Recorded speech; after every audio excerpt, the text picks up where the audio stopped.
Greetings, hungry nerds.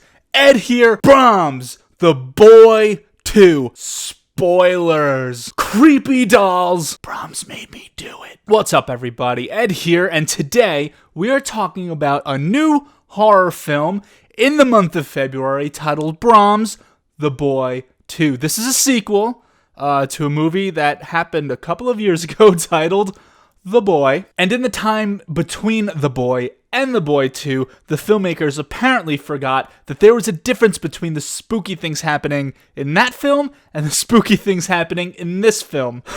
But really, this movie would be mostly okay. I think if it was its own standalone thing, if it wasn't attached to the film The Boy. Not for nothing though, fuck this doll. No, but really, they dig this doll up.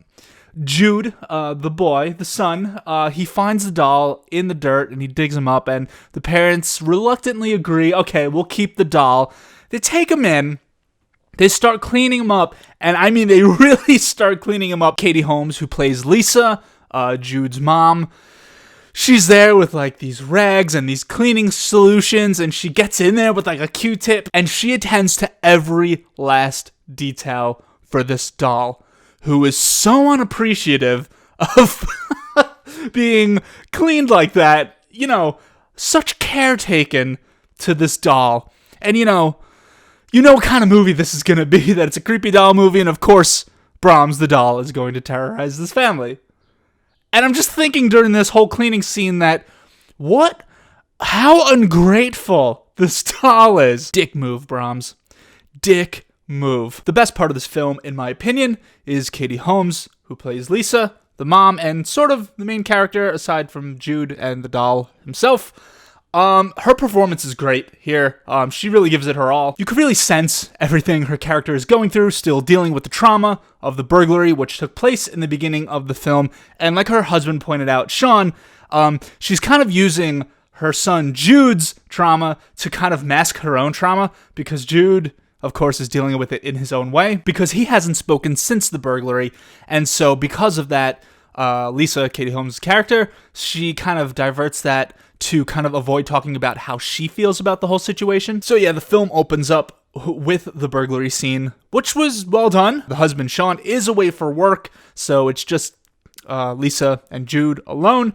And I think this was a well-done scene. It was effective, it was scary, and you felt like these two characters were in danger. And they have to deal with the aftermath of this event for the entire rest of the movie, with the added threat of creepy doll, Brahms. But yeah, Katie Holmes, she really portrays the sadness and regret of not being able to protect her son Jude. We see this play out throughout the film, by way of dream sequences, which do get a bit predictable, and I feel like they cheapen the actual threat of the film, which is what's happening with the doll, and I just feel like it was a bit overused, similar to how the dreams and the visions were used in Gretel and Hansel. Sean, the husband, sort of a side character in this. This isn't really his story.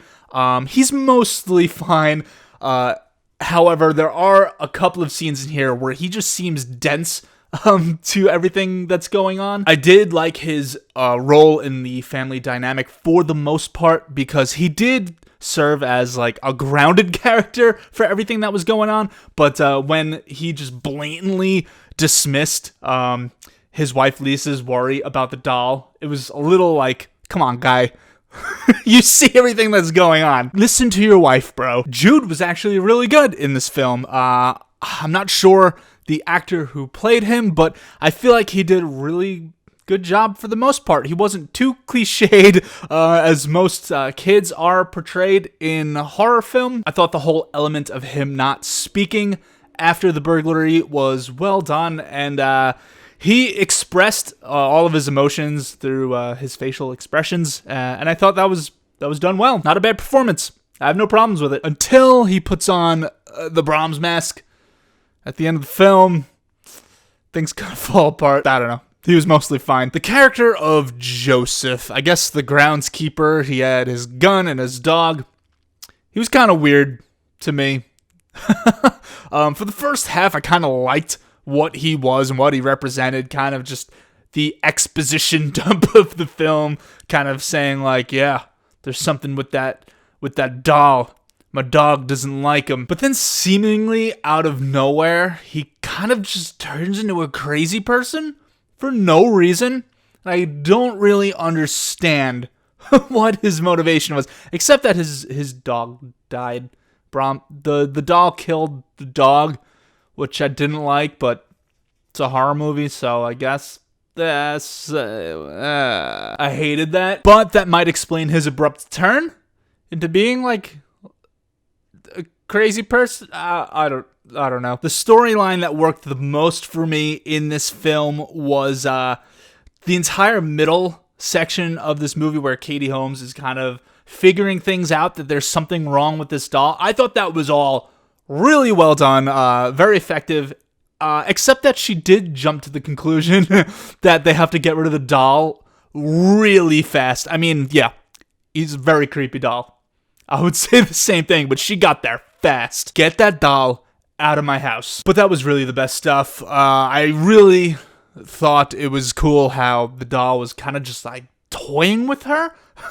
It seemed like that clearly he had the upper hand. You know, she's in one room reading, and you could see the doll in the background sitting on the couch, and then the TV turns on, and the remote's sitting right there, and then, you know, Lisa thinks that it's Jude playing a prank on her, but it's actually the doll. In my opinion, the best scene in the entire movie is where Katie Holmes is going to call Jude out for dinner. He's locked in his room because he's punished, because he's not listening to his parents. But she goes to get him from his room, and the doll, this is right after the doll was sitting on the couch. So in her mind, the doll is still on the couch, and so she goes...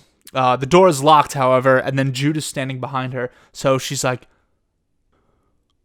"Who's in the room?" "Oh, the doll's in the room." Brahms pulled the old switcheroo on Lisa. So she thinks her son is in the room, but he's standing behind her like, "What are you doing, Mom?"